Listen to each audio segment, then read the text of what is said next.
Bonjour, je m'appelle Yvan Fréchette, propriétaire de l'entreprise Ferme Port-Cibelle. Je suis diplômé de l'ITA de Saint-Hyacinthe en zootechnologie de 1986.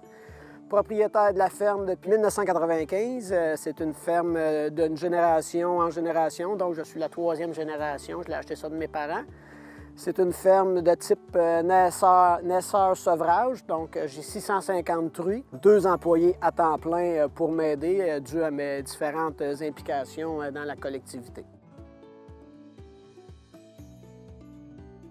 Ce qui est important pour nous, c'est la longévité d'une génétique. Pour pouvoir performer aujourd'hui, ça prend du rendement puis une stabilité sanitaire.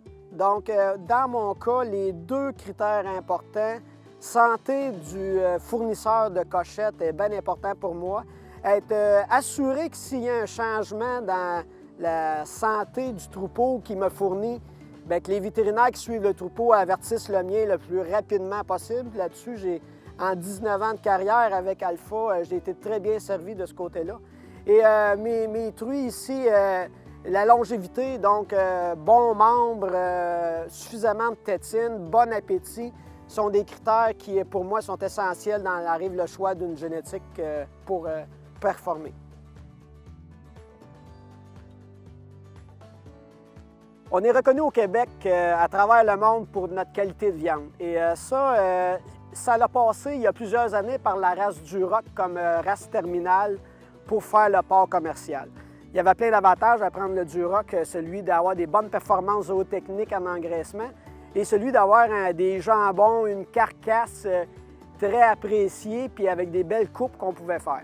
Donc, quand la Réseau Coop m'a approché puis m'a proposé de travailler avec la truie Alpha et la termination de mâle Duroc, c'est sûr que moi, dans mon cas, je trouvais que c'était gagnant, autant pour moi personnellement que pour les clients, parce qu'il faut toujours penser que, autant moi, ma ferme, j'ai un client, c'est le Réseau Coop qui va acheter mes porcelets. Puis les porcelets que le Réseau Coop fait, bien, il y a un client, c'est l'abattoir. Dans notre cas, c'est Olimel. Puis Olimel a des clients, le consommateur.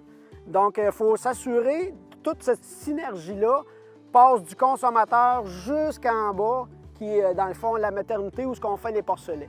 Puis, veut pas, on se parle entre nous autres. C'est notre pain puis notre beurre de se donner de l'information pour savoir un a telle génétique, un autre a telle autre. Et puis, je vous dirais, avec le temps, je ne suis pas gêné de présenter ma génétique puis mes performances. Alpha a pris les moyens de se tenir à jour, d'être en avant de la parade côté performance zootechnique. Et quand je les compare avec mes collègues producteurs, je ne suis pas gêné. C'est sûr que toute génétique a des forces et des faiblesses, mais je vous dirais qu'Alpha n'a pas à être gêné de ses forces ni de ses certaines faiblesses s'il y en a. Donc, quand on fait la liste d'épicerie, des choses à penser quand on prend une génétique, vous pouvez mettre Alpha dans vos choix, c'est pas gênant. Travailler avec Alpha, c'est un plaisir à partir du moment où le client, on se sent écouter et aussi, on peut faire un échange d'informations avec Alpha. En 19 ans, ce que j'ai apprécié, c'est que c'est comme dans toutes les choses de la vie, ça s'améliore. Donc, c'est sûr que l'Alpha d'il y a 19 ans, même la meilleure, ne performait pas comme aujourd'hui, mais ce qui a fait que j'ai resté avec cette génétique-là, c'est qu'au fil du temps, les responsables de cette génétique-là ont pris les moyens pour l'améliorer en performance, que ce soit pour la qualité de la carcasse à l'abattoir ou pour la prolificité des truies ou le développement du système mammaire. Ils ont pris les mesures, les actions pour s'assurer que notre génétique performe toujours au goût du jour puis en avant des autres. Donc là-dessus, j'ai apprécié que Alpha prenne des associations ou aille chercher les génétiques à travers le monde pour faire un choix puis une stabilité aussi. C'est sûr, si la compagnie avec qui on fait affaire aurait passé d'une génétique à une autre sans arrêt, j'aurais pas apprécié trop, mais d'avoir fait un choix, puis de l'assumer, puis d'aller chez le meilleur des 2 mondes, ça, pour moi, c'était rassurant. Alpha, le plaisir de travailler avec cette génétique-là, c'est qu'elle est, côté laitier, est très bonne, une bonne capacité d'ingestion pour manger. Donc, combinaison de manger, beaucoup de porcelets. D'habitude, ça fait des porcelets qui profitent vite et gros parce que le poids au sevrage est primordial quand on fait du 21 jours, du 28 jours aussi, mais du 21 jours, le poids au sevrage est primordial. Ça a un gros impact quand on part le porcelet en pouponnière. Côté performance, ici chez Femmes Porcibelle, chaque portée a 15 porcelets nés totaux et 14 nés vivants. Et on sauve aux alentours de 12, mais j'ai beaucoup de portées à 13 et 14 porcelets capables à sevrer.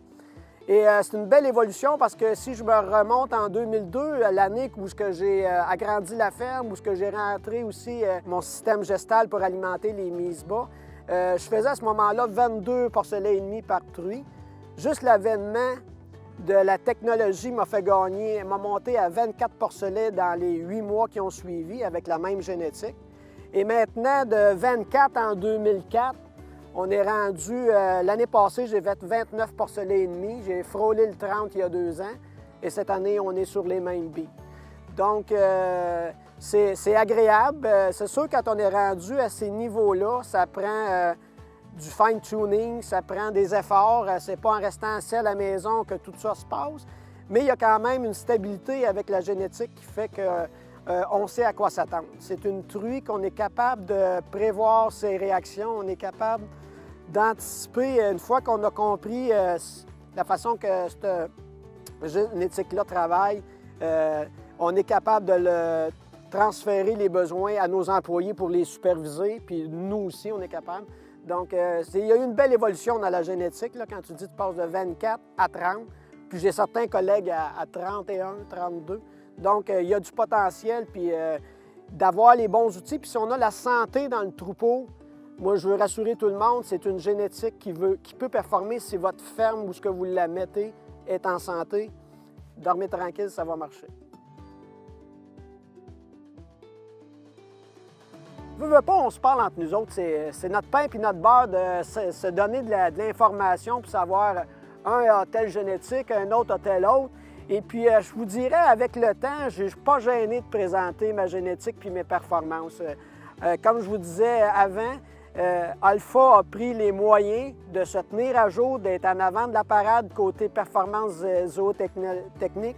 Et quand je les compare avec mes collègues producteurs, je ne suis pas gêné. C'est sûr que toute génétique a une force et des forces et des faiblesses, mais je vous dirais qu'Alpha n'a pas à être gêné de ses forces ni de ses certaines faiblesses s'il y en a.